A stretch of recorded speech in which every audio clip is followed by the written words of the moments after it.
Ashama daawwattoota fi dhaggeeffattoota chaanaalii Obsee Shawaa nagaaniif araarri jaalalli waaqayyoo gulaa fi gulantaa irra jirtanatti ni baay'atu jirtu jecha arras deebi'ee dhufeen jira.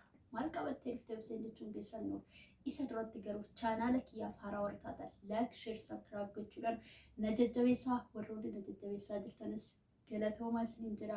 Warroonni kaanirree warroonni maatii kunteen maatii kutaatii chaanaala kanaan viidiyoo gadhiifamu yeroo yerootti akka san biraan ga'u oolan jechuudha kaawwadhaa isiniin jechuun barbaada. Asumarree warroonni na daawwattanii na jajjabeessaa jirtan galatoomaa isiniin jira. Akkasumarree koomentiidhaan yaada kiyya wanta sirreessuu danda'u tokko yoo jiraate kana sirreessi kana akkas godhettanii na gorsuu hin dandeessu na deeffachuu hin dandeessu jechuudha. Asumarra maal qabattee dhuftee Obseen jechuun keessan ooltinu.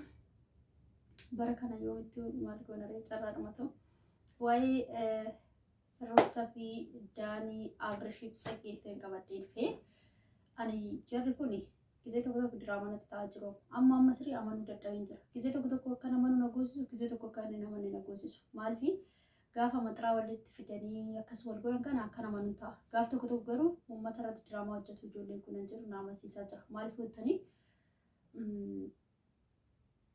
Abrishis taanani na ajaa'ibaan.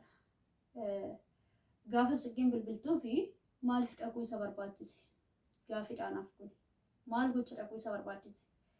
Dhaqee immoo wajjin nyaatee dhugee sakkaree amma sa'aatii 7 achi ishii bira taa'u maaliif barbaachise? Gaafa nas deebi'ee ilaalu immoo Daaniin Tsigee wajjin akka hiriyaa'u akka jaalallee isaa ta'a gisee tokko tokko. Garuu asii Ruutaa barbaada. Amma Ruutaa qabsiisee amma qabeetoo dhaqee makiinaa keessa godhee fuudhee garaan biraa deemee viidiyoo waraabu maaliif isa geechisa? Gaafa nuti taa'ee ilaalu diraamaa wayii natti fakkaachaa jira. Gochaan isaan uummata irratti godhan kuni diraamaa wayii natti fakkaachaa jira. Garuu immoo gaafan haarii isaanii simmeetaamii ta'uu isaanii gaafan baruu batalee amma fakkeenyaaf Abrish amma bilbila cabsuutti irree ga'ee jira. Amma maxxaraatti fidutti ga'ee jira. Kan hunda erga deemuu isaan ollee viidiyoo maa waraabuu isaan barbaachise. Uummatatti gaaffii uumaa jiru. Kuni amma uummanni barumsa irraa argachaa jira jedhanii immoo uummanni kun barumsa irraa argachaa jiru jedhanii adda baafachaa jiran isaan laayikiidhuma godhamuu fi laayikuma godhamuu fi sabskiraayib ittiin godhamu bichaa ilaalan malee uummanni amma carnaaqamaa jiru. Uummanni amma itti dhiphachaa jiru beekaan jiran dhaloonni kun. Akkan ofii kiyyaa ilaalutti baay'ee tokko na garrama dhugaa rabbiiti. Jechuun gaafa nani waa'ee Daanii ilaalu ምን አይነት ሰው እንደሆነ ለእርሱ ያሳስበኛል። ማል ነው አከመኝ ከተይ ናሳሰብሲሳል ማልፊ ዱበርቲን ግራም ዱበርቲ ኩላ ጅርቱ ምቲ ናው ነው ዱበርቲ ቀለበቲ ነማ ቆረተ ጅርቱ ዳ ሰማና ቀብዲ ማቲሺ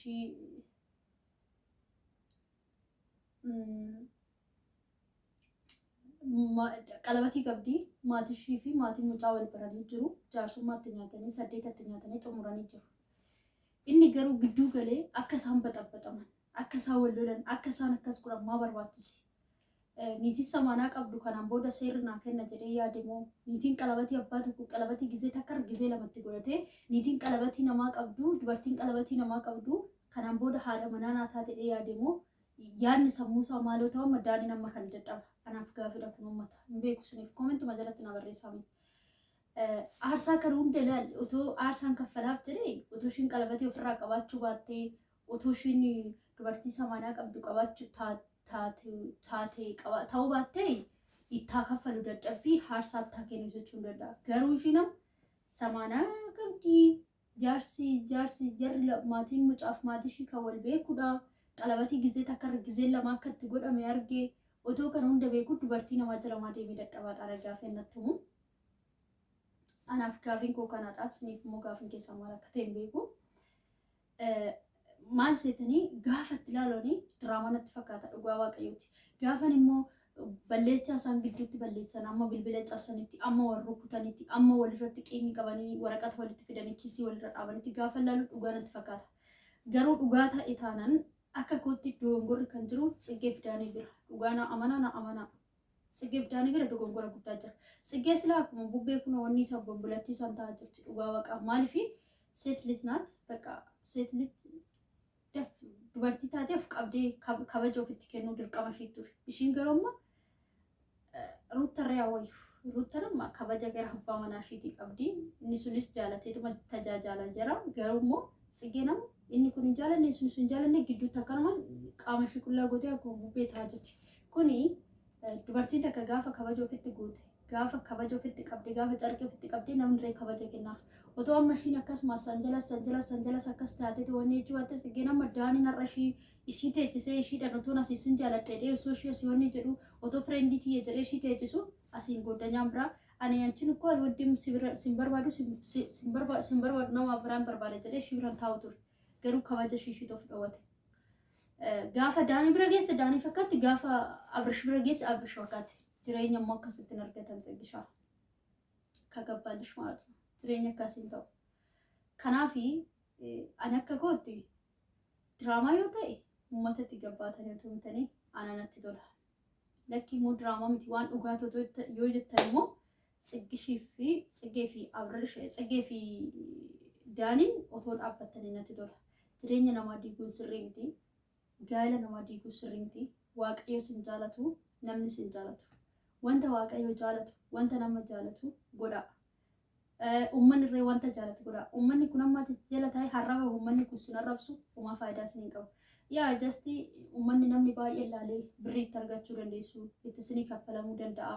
Kanatti gammaddanii qarshii irraa argattanii jettanii nama sofin arrabsiisina nama sofitti qabsiisina. Kanaaf akka koottanii otoo bakka hojii keessan kan duraa san piraankitti naamnatti deebitanii dasna jedhaan lola ciqiqii dubbiidhuma kanaan mataa mana dhukkubsitan jechuudha. Kanaafi ani baay'ee daanii fi Tsigeetti gaddeen jira dhugaa. Namni duruu jireenya namaa baxabbaxaan akka isaanis argeen beeku. Namni duruu nama fakkaataa ani akkasii Tsigee silaa amma bofa fakkaatetti amma adurree amma jawwee fakkaatee amma hantuuta ani waasaan beeku naagalaan jiru waan akkana kun amma dishiin naagalaan jiru gaas oggaa dubbattu iyyuu akka bubbee taatii bakka fayyaadhuma qabdii jedhee hunatuma akkuma Abrish jedhu sanuu sammuu ishii sirrii ta'uu isaatu na shakkisiisa anayyuu shakkiin godhaa jira maaliif dhuguma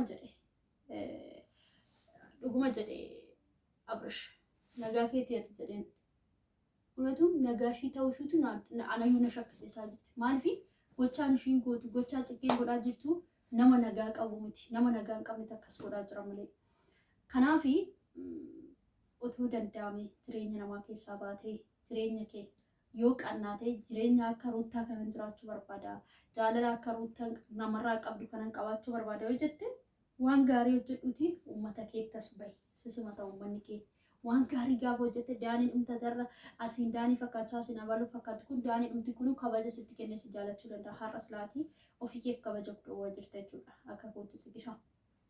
Innaan kana uummata kiyyaa dhugaan baay'ee kiraara jedha. Piraankiidha jechuutti piraankiin natti fakkaachaa jiru uummata irratti jira. Ani keessa darbee waa'ee diraamaa wayii natti fakkaata. Gaafa isaan immoo bilbila wal fuudhanii yeroo kanaan bilbila huddii kana cabsan gara yookaan yuutuubii sunuu kaffalaa isumaanuu deebinee binna jedhanii hin beeku malee hojii isaanii baay'ee fokkisaa dhufe bakka uummata irree amma hiccimaanii kun immoo sammuu nu dhukkubsaa amma jennuutti nu gaa jira. Barumsa nuun kennaan jiru kaa nuti dura wanta barumsa qabu isaan irraa barachaa turre jaalala isaan irraa barachaa turre fakkeenya irraa fudhachaa turre nama wajjin akkamitti jiraachuu isaan irraa fudhachaa turre har'a garuu inni dhabame gaafa ganamas galgalas dubbumaan ganamas galgalas lolumaan ganamas galgalas dubbumaan ta'u uummata irree gaafii ta'aa jira jechuudha. Kanaaf otoo hojii keessan duraa jaalala keessan duraa san deebistanii fakkeenyummaa namaaf taatan san deeffattanii baay'ee gaariidha. Namni irreetti gammada waaqni irreetti gammada. Hamma garuu koomentii namni isin arrabsu uumaa faayidaa hin qabu. Namni koomentii isinii barreesseef laayikii 10,000 20,000 30,000 argattanii bu'aa hin qabu. Gastii birriitti argachuu dandeessu. Qarshiitti fudhachuu dandeessu. Kuni faayidaa miti. Garuu wanta uummanni jaalatu tokko gaafa as baatanii uummata cannaquu baattan shakkaadha. Amma tokkotu yookaan piraankiidha yookaan kun bakka zam jedhee tamana malee tokko meeqatu ooma akkas ta'u dhugaan kiyya afaan baay'een cannaqamaa ture. Garuu amma gaafa na salacha'u cannaqii isaa dhiise malee baay'een cannaqama. Kanaaf akka namni hin cannaqamneef uummata keessaniif irree yaadati waanuma gaarii waanuma uummata irraa bareedu akkana fidaasanii jedha. Egaa warri mee waa'ee kusinii galeetu sun adda baafattan koomentii jalatti na barreessaa. Dhugaan adda baafachuu hin dadhabe warri adda baafattanii waa'ee kusinii galee koomentii jalatti naa barreessaa isiniin jedha. Viidiyoon kun har'aa kana fakkaata. waan faana turtaniif galatoomaa isiniin jedha. Viidiyoon biraatiin immoo walitti deebinutti. Oromoo.